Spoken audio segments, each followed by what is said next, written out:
He does. And Skip, he said we sold out for 5 years and we got 3 Super Bowls and a 4th Super Bowl appearance.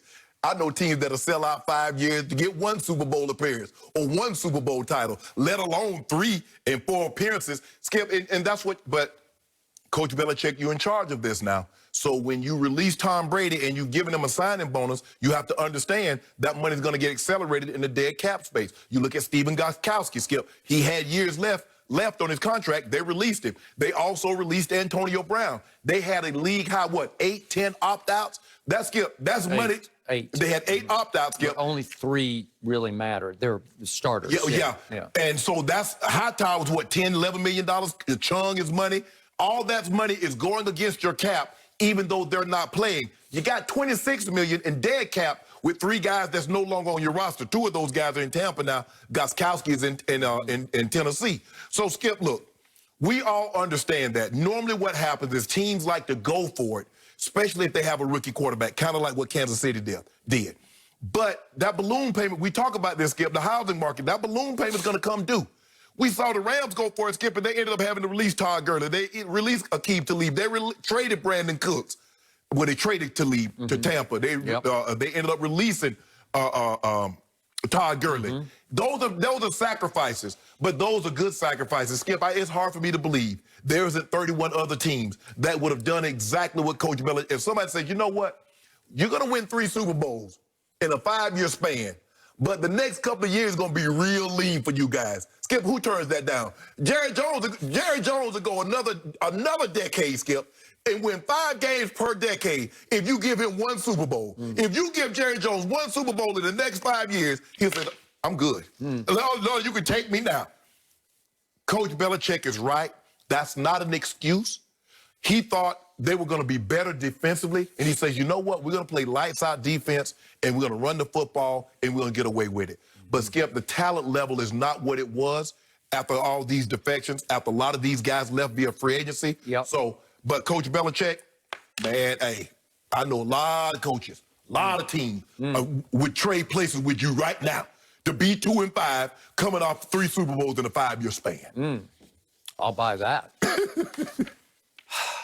Let your Cowboys do that. Here's what really happened. It's not like Bill Belichick went into the free agent market and threw a bunch of money around 5 years ago and then the balloon payment came due, because he didn't. He did it one time for Stephon Gilmore, and he paid him top dollar for his position, and all he did last year was win Defensive Player of the Year. So that's the one big hit. There are a whole lot of misses. Sanu was such a big miss. He gave a 2nd-round pick for Sanu last year at the trade deadline about 1 year ago, which is today, obviously. And Sanu... I first guessed that one, Skip. I told you. You did, but he had piano on back, then he hurt his ankle, and he couldn't run anymore. He just couldn't run. And he had off-season ankle surgery, and he still doesn't appear to be able to run. But God bless him. But the point is, if you look hard at what just happened, Bill Belichick, as a team builder, slowly but surely got exposed. And all of his swings and misses as a team builder, in the draft, some in free agency, some via trade, they all came due, but he had Tom Brady to cancel a lot of his swings and misses. Right? Yes. So the point is that Mike Sando did another good piece. They're all anonymous quotes, but a lot of executives are saying, I saw what Bill said, and I thought, why is that out there? Bill would never put anything like that out there, and suddenly it's out there. Something is really weird. What's weird is they're 2-5. He doesn't make excuses, but he just made an excuse. But he said it's not an excuse, it's a fact. Okay, I get it. You're strapped against the cap. But another executive said to Mike Sando in The Athletic, it seemed very un-Belichickian to say what he said, because you are the coach and the GM. You have made all these decisions unless there's a veiled message, meaning, is he trying to blame somebody else in the front office? He can't. He can't, because I'm pretty sure he buys all the groceries, right? All the stamps that's on the postage, Coach Belichick has to sign off on it. Skip, and here's the thing. You mentioned this, Tom Brady. All the misses that he had, Tom can make up for, because even when they weren't that good defensively, Tom Brady didn't put him in harm's way by turning the football over. See, now they've slacked off a little defensively, and what is Cam doing? Cam's turning the ball over. He's fumbling it, he's throwing interceptions, and he's not getting the ball in the end zone. Yep. So even if you struggle a little bit defensively, if your guy doesn't turn it over, Tom says, you know what? Just keep us in the ball game, and I'll give it.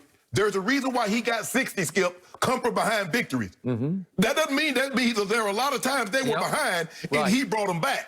Okay, and there were a lot of games like last night's when he's throwing to somebody named Jaden Mickens. Right. Except in the past, it's been Amendola and Edelman and Hogan, and you can go on and on. One of the anonymous GMs here in Sando's piece asked, tell me the last Pro Bowl player they drafted in what year? And Sando answers, it was linebacker Jamie Collins, selected in 2013. That was the last Patriots draft choice to earn a Pro Bowl nod. 2013? That's just wrong. It's hard to overcome that. The thing, what helped him, and people like, oh, Belichick's a genius, is because he hit the farthest grand slam in history with Tom Brady, and then he hit another grand slam with Gronk. He did. Is that we second round pick. Yeah. Skip, we forget everything else that he's done. He's had more, 1,000 times more misses than he's had hits. But because those hits have been so great, Skip, you got to realize the guy got 9 Super Bowl appearances with one guy. It doesn't, Skip, he can go over. Every guy that he has, he doesn't have to have another Pro Bowler. He doesn't have to have another All-Pro. He doesn't have to have a guy do anything. He drafted Tom Brady and he drafted Gronk. 2 guys on the All-Century team.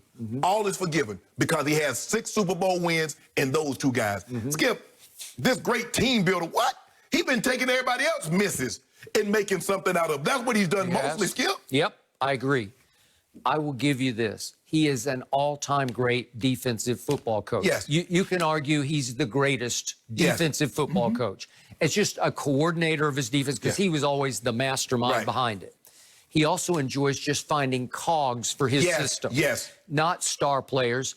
These are players who do what he needs to get done. What does he always say? Just do your job. I'm going to tell you what your job is, and if I get 11 guys doing their job, we're going to be pretty good. That elevates him, Skip. Because when you coach LT, you're not getting any credit. Nope. Hell, I could have coached LT. He's arguably he's the greatest defensive player to ever live, and you can make a case he's the greatest NFL player. So you don't get any credit for that. But if you take this piece over there that's been cut 2 times by 2 different teams, and you take this guy that was drafted in the 7th round, and you take this undrafted free agent, and somehow you get them to play together, and you win a Super Bowl, who getting all that credit, Skip? I give Tom Brady this. Tom Brady is a chef on chop. He'll take a lot of different ingredients that ain't got no business being together, and he'll make that meal palatable. A lot of these guys, Skip, look, if you're in the NFL, obviously you can play. But Tom Brady gets them to play at a little better level than probably they would have had they not have Tom Brady. I know what it's like to play with a great quarterback and then play with a guy that's not so great. It's a world of difference. You don't think about it, Skip. I didn't realize it until I wasn't playing with John Elway. It's the little things. The way he puts the ball in your hands, give you an opportunity to run. He puts the ball right between the 8 and the floor. He's telling me, Shannon, there's problems on both sides. Get up in your shadow. How about the confidence when you just break the huddle with John Elway? Man, when I went on the field, we going to win this today. That's what I'm saying. you lead the locker room. Well, we got this. You got 7. They don't have 7. They don't got him. Okay. We get down 10 points. We get down 14. Okay, we good. How many times in New England did a bunch of average football players run onto the turf thinking, we got 12? Exactly. You don't have 12. We're going to pull this off. It's the same. And that's what great ones do, Skip. You look at Michael Jordan. Michael Jordan, early in his career, Skip, they won the game. They're like, man, they got Jordan. We can't beat them. They got Magic. We can't beat them. They got Bird. When you have a historically transcendent great player, it gives everybody else confidence. Skip, think about it. What they say, everybody in the East. Man, they got Bron. We can't beat them. You got the guy they traded from Toronto, DeMar DeRozan. He said it's hard to get past. Don't bring his name up on the show. I can't take it. DeMar DeRozan said it's hard to get past that mofo. He said, y'all think it's easy, but y'all see what he did when he came to the West? He said it's not easy. Come on, Skip. Look at those guys. Matthew Dellavedova ain't got no business going to the NBA Finals unless it's as a correspondent for Australian television. He in the finals game as a starting point guard. But he made in game 2, it was that they won. He made the putback. He made the putback and He made 2 or 3 big little plays. He was pretty good. Yeah. I mean, he's a smart, crafty. I don't believe as good as Edelman turned out to be. I don't believe he'd have been that had he not played with Tom Brady. I agree. I don't believe Amendola would have turned out to be what he was had he not played with Tom Brady. Yep. Really, when you really look at it, Gronk was going to be great, but would Gronk have been as great? I don't know. Randy was the only one that was made before he got to Tom. Skip. Yep. Everybody knew what Randy was. He just lost interest in Oakland. And then once he got with Tom, somebody that was passionate about it was like, bro, I need you. We need each other. Call 5. CAB. Yes. About to happen. Yes. Again. Final thought on Belichick. Now ESPN is reporting that Stephon Gilmore is available at the trade deadline for a first-rounder and a player, like a good player. Right. So I don't know if anybody would bite on that. Yeah, you saw this coming. When they redid it, when they gave him a little extra money this year, you know what that means, Skip. Oh, he asked him. See, what happened was, behind the scenes, his agent went and asked for some more money. Coach Belichick don't like that. Yep. Just like last year, Skip, I don't care well, what anybody... he was the defensive player of the year.